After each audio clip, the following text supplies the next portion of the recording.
So, as usual during these days, I should greet all of you in different ways. Good evening, good morning, good afternoon, because we have participants of the conference from 9 different countries, even from different continents, from different time zones, from Georgia, Greece, Germany, Italy, Scotland, Ireland, Brazil, Sri Lanka, South Africa.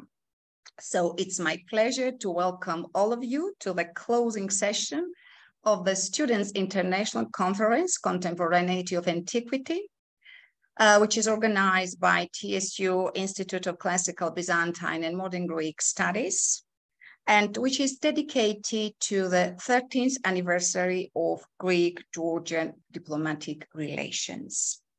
So, in fact, the last session, the final session, the closing session of our conference is co-organized by another institution, by the newly established institution, by the Georgian branch of the Hellenic Institute of Cultural Diplomacy. And I'm very happy and very proud to announce that yesterday we established the Georgian branch of this excellent institution. And today we have a special guest, keynote speaker of our conference, Mr.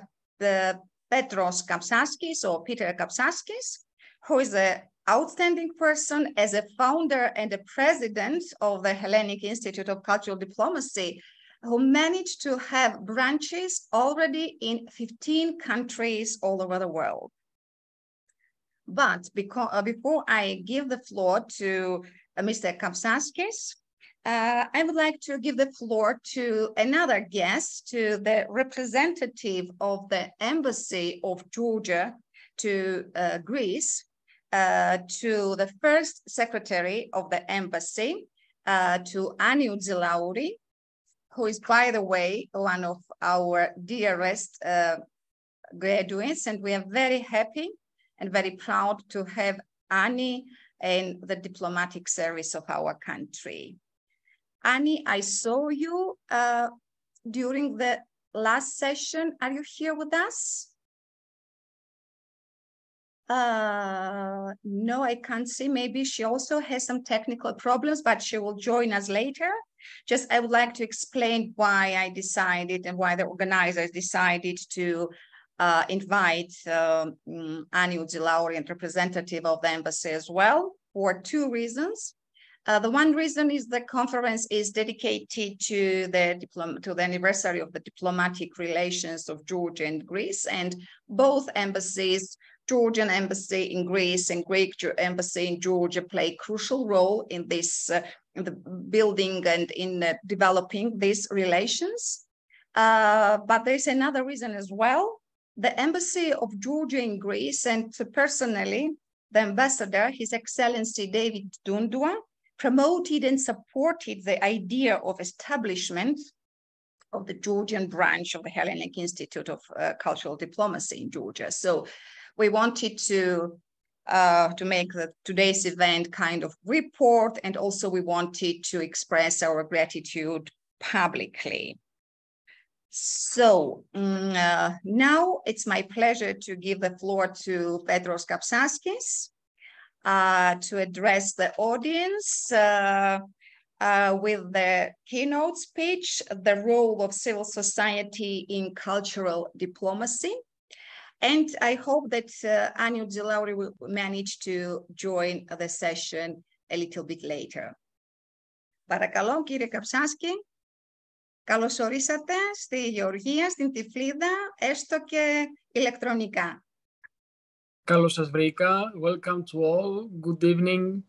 And thank you very much for this kind invitation. I'm very, very happy to be here with you and have such an opportunity to discuss an interesting, I think, issue and meet new students interested in this very special field of diplomacy, which is mainly cultural in its substance and transparent and multifaceted in its practice, let's say. In the subject of international relations, the element of culture officially emerged after the collapse of real socialism and the transition from engineering to digital technology.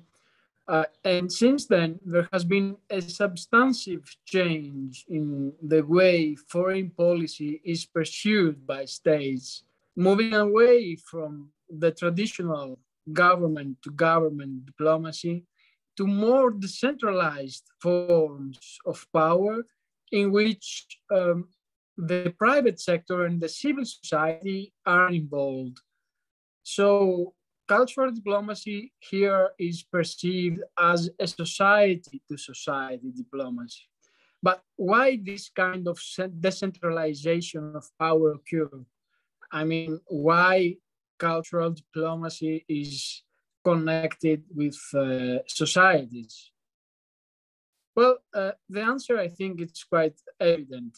The element of culture, at least in democratic political systems, cannot be produced by governments.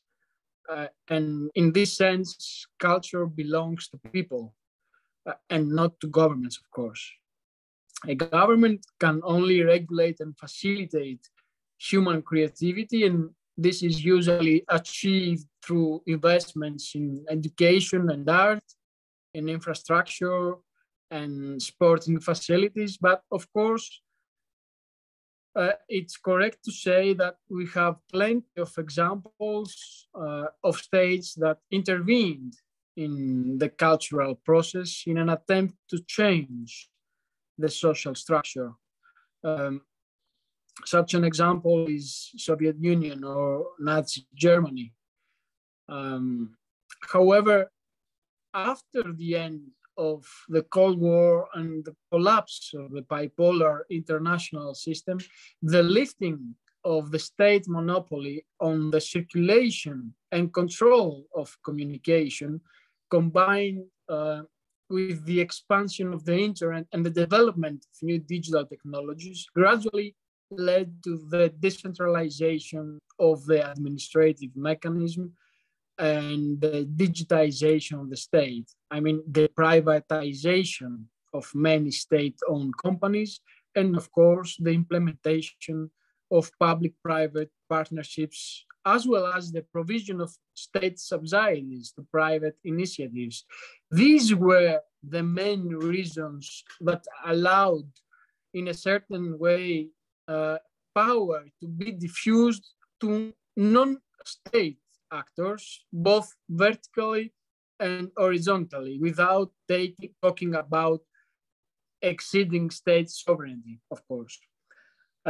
In today's globalized world, states are no longer able to tackle international, political, economic, or social and health, as we have seen during COVID period, or environmental challenges and threats to guarantee their national security and, of course, to ensure their financial strength on their own.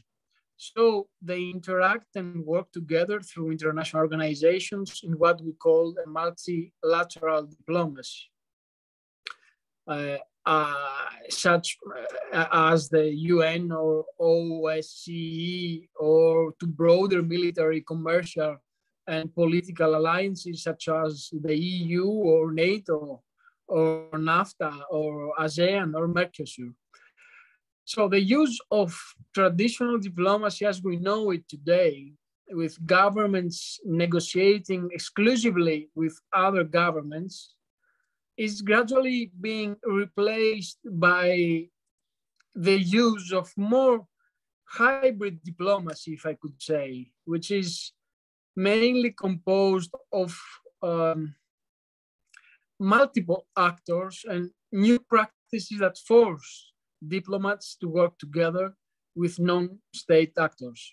Thus, the dialogue that used to take place mainly between states now with diplomats, of course, often unable to sit at the same table with other diplomats, and negotiations often leading to a stalemate, is now shifting to a dialogue between states and private actors. There are many cases where states are not involved in legal disputes, not with states, but with multinational corporations, non-governmental organizations, businessmen, or even terrorist groups and networks. For instance, the US was fighting Al-Qaeda. China is in legal dispute with Google. The United Kingdom with WikiLeaks. Italy was in legal dispute. I'm referring at the government, at the Salvini government. Was in legal dispute with the non-governmental organization Sea-Watch, with the German captain. Hungary also, with businessman George Soros, and so on. Today, at least 50 non-governmental organizations enjoy more credibility than 50 UN member states. Greenpeace, for example, with more than 2.5 million members, or even Amnesty International, are two more typical examples of the magnitude of the influence of private actors on international public opinion. The gradual shrinking of state power was accelerated even further by the gradual collapse of ideologies, the weakening of the welfare state, of course, the advancement of technology, and the dependence of national economies on international rating agencies, and the control of information by private sectors. I mean, private channels, private radio stations, and so on. These developments have led to the emergence of new powerful private actors, non-governmental organizations, businessmen, and criminals who appeared in the international system claiming power that once belonged to states. And this means that power relations are not generated anymore exclusively from states in a top-down process, if you want, as it happened in the past, in the diplomacy of 19th and 20th century. But with the strengthening of human rights and the emergence of a strong civil society, which is actively involved in shaping power and making decisions that influence governments' policies, power is also coming from societies in a bottom-up process. Specifically, the phenomenon of the civil society appeared approximately in the period of post-Cold War era, from citizens that struggled for their rights and freedoms against states with authoritarian regimes.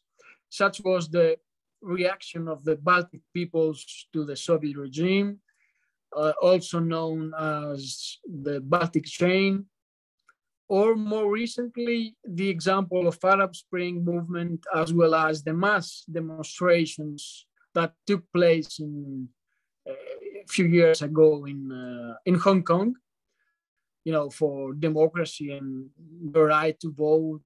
And this was organized, if I'm not mistaken, by the Front of Human Rights, which was a non-governmental organization as well. And so these are the main examples of coming from the civil society. The symbolism of these uprisings, regardless of whether their demands were satisfied or not, highlighted the emergence of civil society and its important role in mediating between institutions and citizens. In today's world, if states want to persuade a wider audience for their political positions, they must abandon methods such as coercion, the use of violence or manipulation, and adopt softer means of persuasion in their foreign policy. Lord Palmerstron's historical quote that states have no permanent friends but permanent interests may have been right in its day, but in today's globalized, interdependent environment, those friends lost from states can be won over by multinational corporations, banks, institutions, and non-governmental organizations. So the creation of new channels of communication, extending beyond the traditional state tools, strengthens the dialogue and bilateral relations, especially when they become problematic or when they don't even exist. We should not, of course, overlook the fact that according to the Edelman Trust Barometer of 2021, 18 out of 27 countries trust businesses, the people of these countries, of course, trust businesses and non-governmental organizations more than governments and mass media. So within this context, the Hellenic Institute of Cultural Diplomacy was born in order to move the dialogue from governments to societies.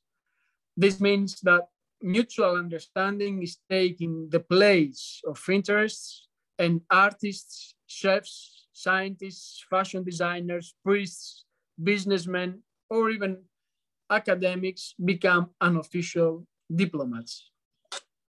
And in this way, I would like to highlight how important education is in the framework of cultural diplomacy.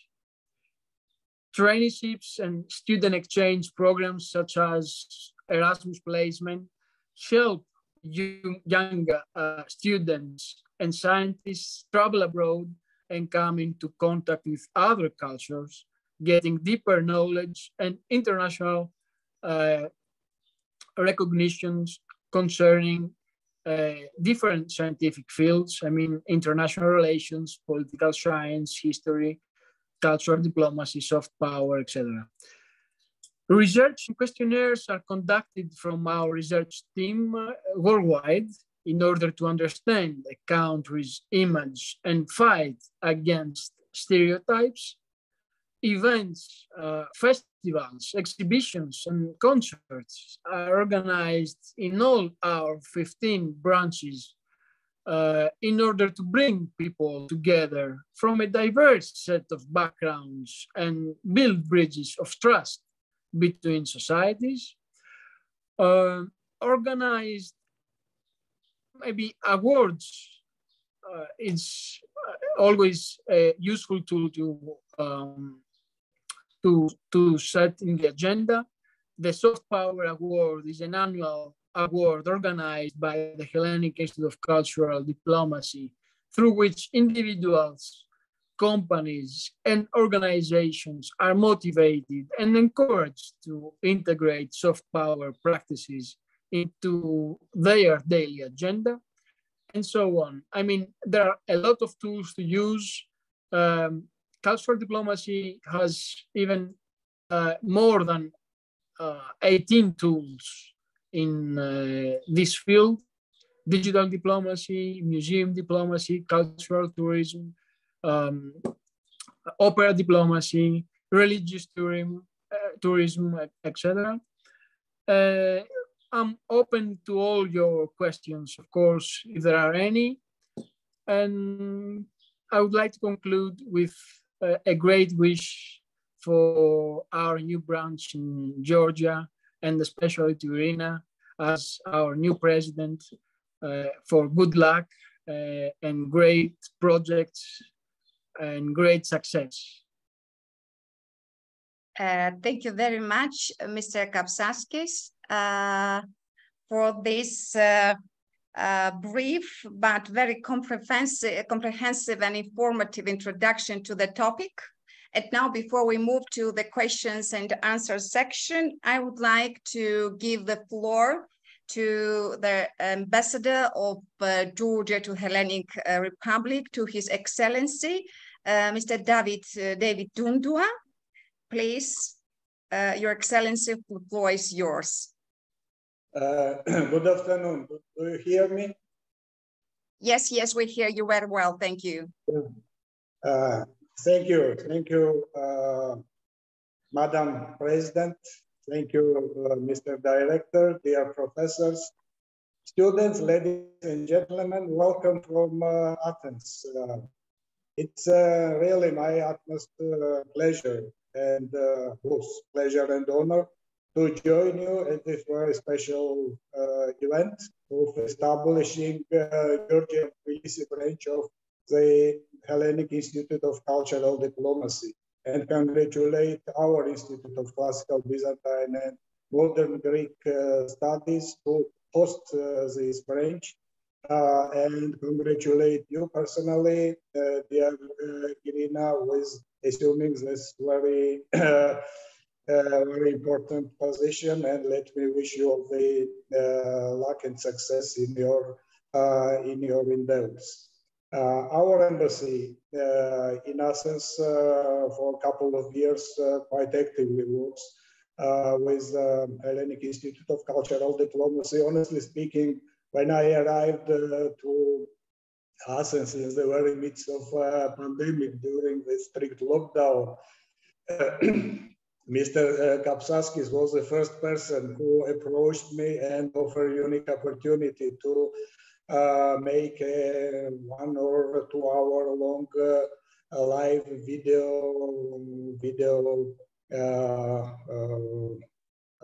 talk about cultural diplomacy of Georgia and Georgia-Greek relations. That's how I started my tenure in Athens, and thanks to this opportunity, everything went quite well for my work here. So again, thank you for fruitful cooperation with our embassy, and again, congratulations with establishing your branch, your another branch now in Caucasus, in our country, in Georgia.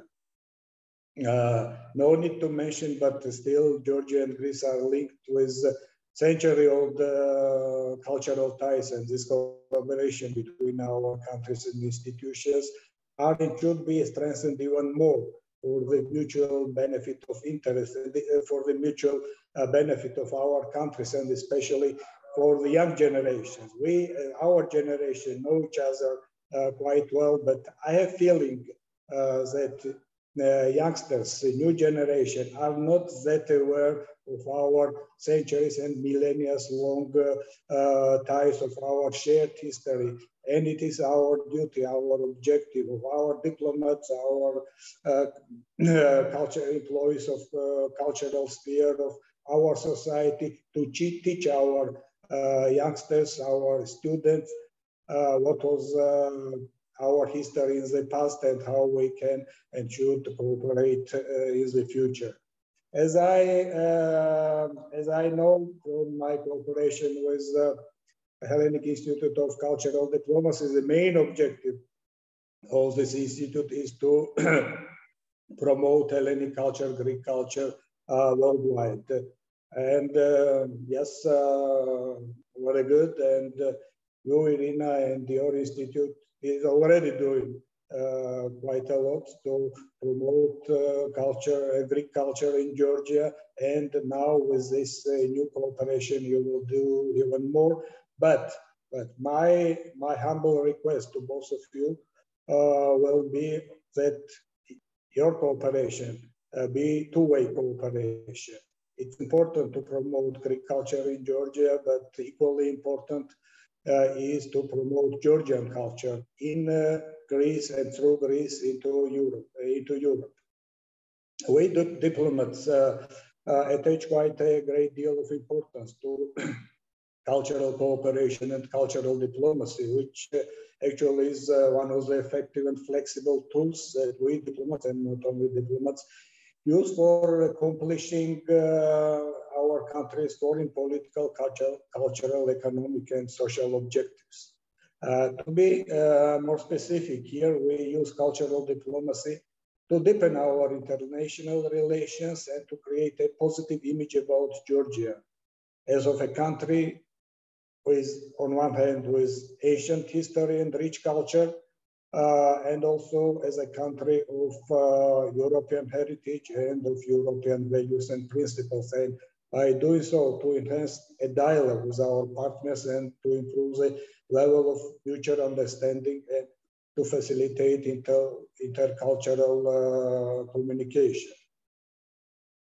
And as Director Kapsaskis mentioned now, people-to-people dialogue is complementing to political relations between countries, between politicians, and thus creating favorable atmosphere to better understanding, whether it is on political, economic, or other levels.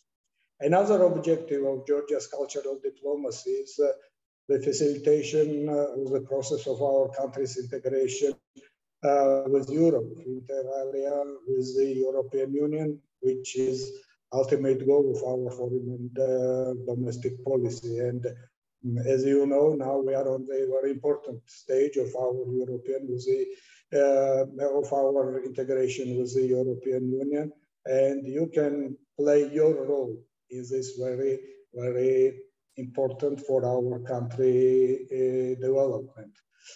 And for this purpose, it is vital to enhance people-to-people contacts and intercultural dialogue with our European partners, and doing so bring Georgia close to the European cultural space. And Greece is doing already its utmost, but your cooperation can also contribute and complement this kind of cooperation between our countries. And allow me once again congratulate you with assuming the position of the President of Georgia branch, and wish you and your staff many interesting projects and best luck in your future endeavors. Thank you so very much. Thank you so much. On behalf of the newly established Institute of Hellenic Institute of Cultural Diplomacy in Georgia, and also on behalf of our Institute of Classical Byzantine and Modern Greek Studies, I would like to express our big gratitude to the Embassy of Georgia to Greece, to you personally, Your Excellency, for your idea, for your proposal to establish the branch here. It's already established, and we wanted to invite you to this event, for today's event, for the speech of Mr. Kapsaskis, just to report that your idea is already established, and also to express our gratitude publicly. And also we picked up some very nice ideas from your speech, and we do hope that in close collaboration with our headquarters in Athens, with a close collaboration with the Embassy of Greece in Georgia, and of course with your embassy, with some other organizations and with other foundations, and of course, first of all, with the help and support of our students and professors, we'll manage to contribute to cultural diplomacy in general and to strengthening the ties between these two countries. Thank you very much again. Good luck to you. Thank you. Well, and now we can go back to our special guest, to Mr. Kapsaskis. And maybe you have some questions or comments to his inspiring speech.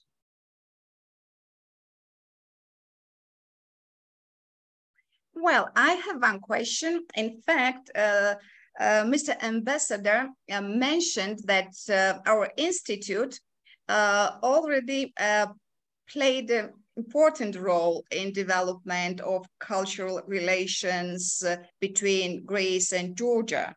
And very often we professors and students of our institute, we are called ambassadors of Greek culture to Georgia. And I would like to ask Mr. Kapsaskis to elaborate a little bit more how the professors and students can contribute to develop cultural diplomacy. How can we find ourselves in this big moment, which we already started in Georgia too?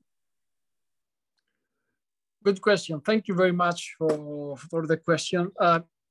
First of all, let's say that the innovation of the Institute is exactly that. We don't bring the Hellenic culture to Georgia, but we bring back the Georgian culture to Greece too. And there is also a third pillar in our agenda, through which we allow the Georgian branch to bring its culture in the other 14 branches we have abroad. So it's 3 pillars in one, with a continuous interchange and enrichment of culture between different identities, with the goal, of course, to enrich its own culture, because when cultures remain closed and distant from the events, the international events, it risks to die. Cultures remain alive when they have interaction one with the other. And this is what we bring as an innovation here. Typical organizations are maybe from Greece, for example. They bring, they are focusing in promote the Greek culture abroad. And this is just one way relation. We prefer to establish this 3-to-1 pillar in our relations with the other countries because of this idea we have about the enrichment of the cultures. In this context, professors and students as well, they enrich their knowledge. They conducting researches with questionnaires about the identities, about the image of a country and how this could appear to another country. We are evaluating the soft power of a country. We are trying to have a measure on it, even if it is difficult, quite difficult, because it is a qualitative, measure and not a quantitative one. Like, for example, hard power is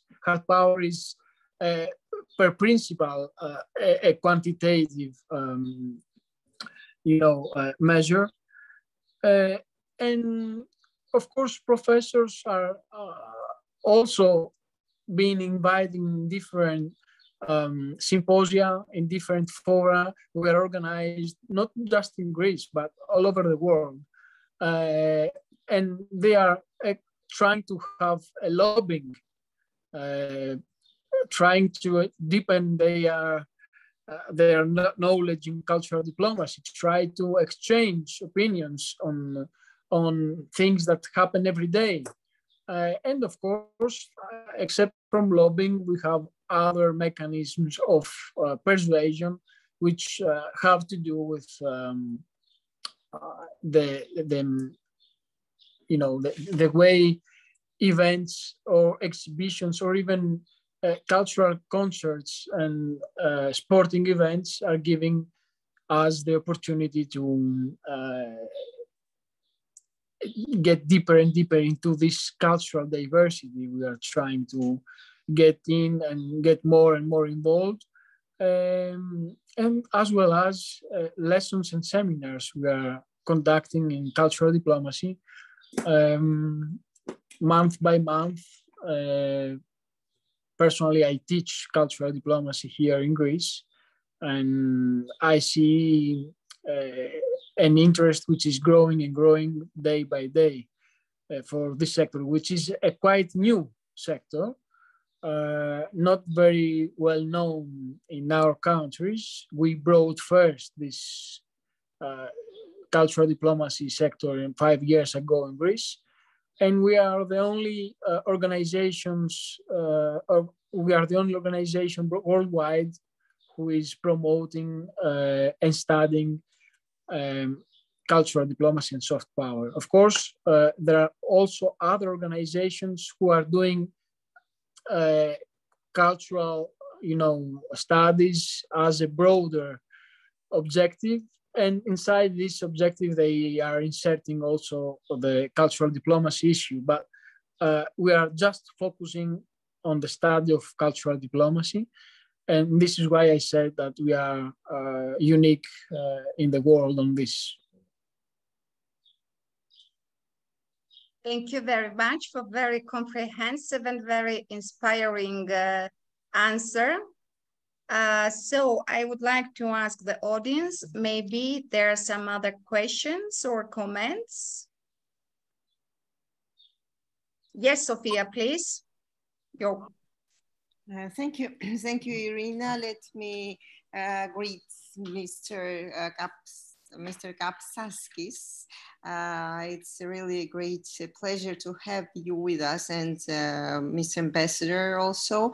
I would like to congratulate you with opening a new branch in Tbilisi, and I would like to assure you that you have the most brilliant representative and the president of the branch in Georgia in face of Professor Darcia. Congratulations for this also.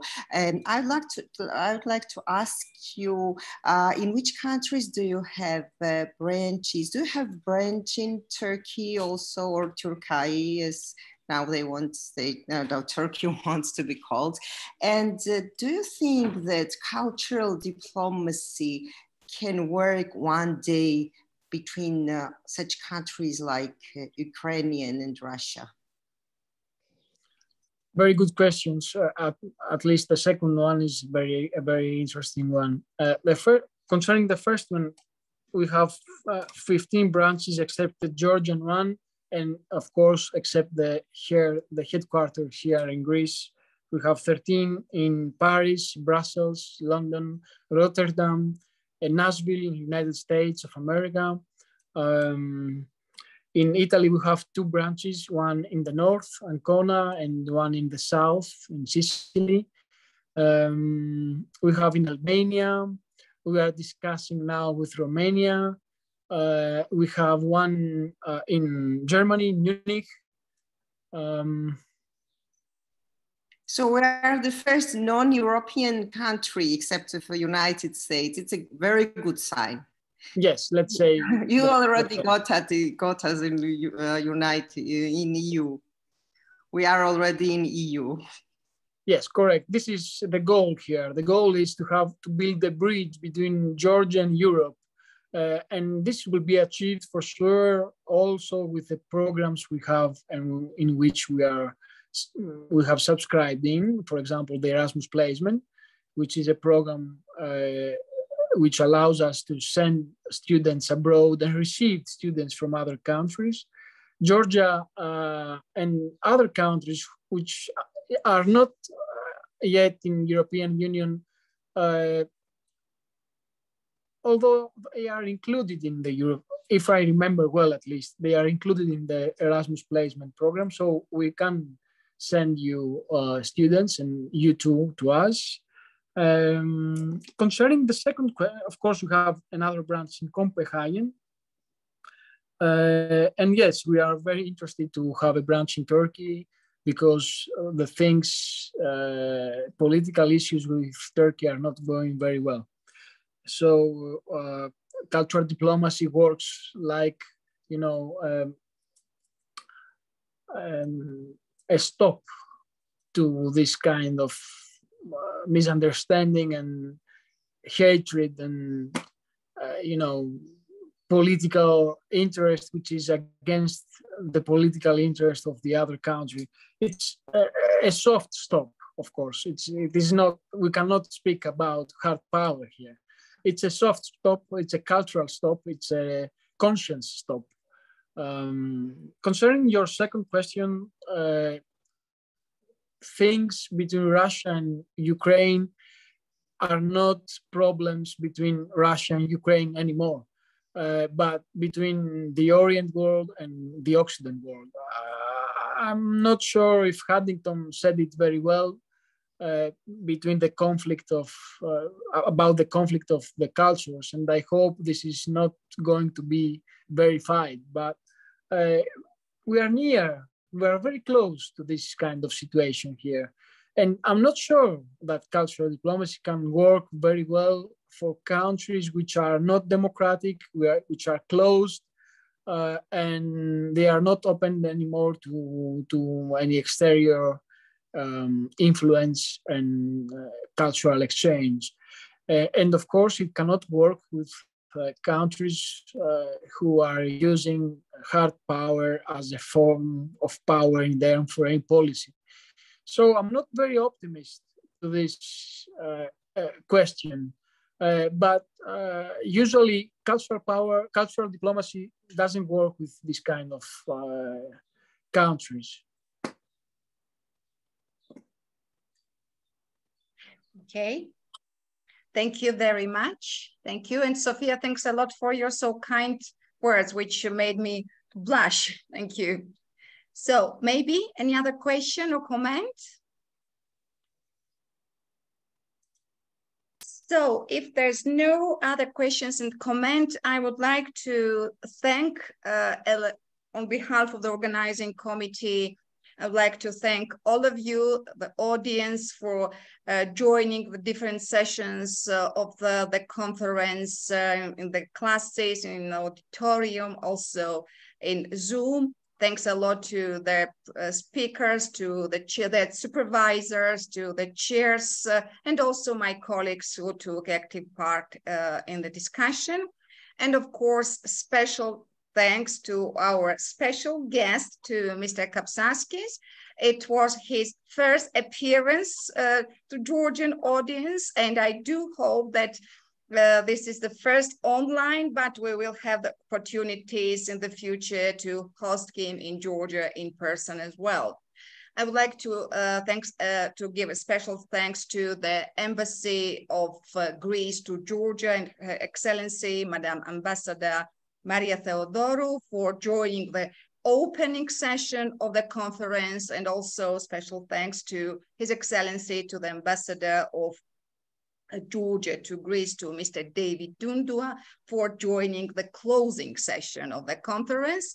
And just a short reminder that it was an international conference, Contemporaneity of Antiquity, organized by the Institute of TSU Classical Byzantine and Modern Greek Studies, and the last closing session was co-organized with the newly established Georgian branch of the Hellenic Institute of Cultural Diplomacy. Thank you once again, and I do hope to see you in the future and the next for the next events organized by both institutes, separately or in collaboration. Thank you very much. Σας ευχαριστώ πάρα πολύ, κύριε Καψάσκη. Σας ευχαριστούμε άλλη μια φορά για τη συνεργασία σας, για την πρωτοβουλία σας, να έχετε ένα παράρτημα και στην Τυφλίδα, και καλή μας αρχή. Να είστε καλά. Thank you very much. Thank you very much for your invitation. Ευχαριστώ πάρα πολύ. Thank you.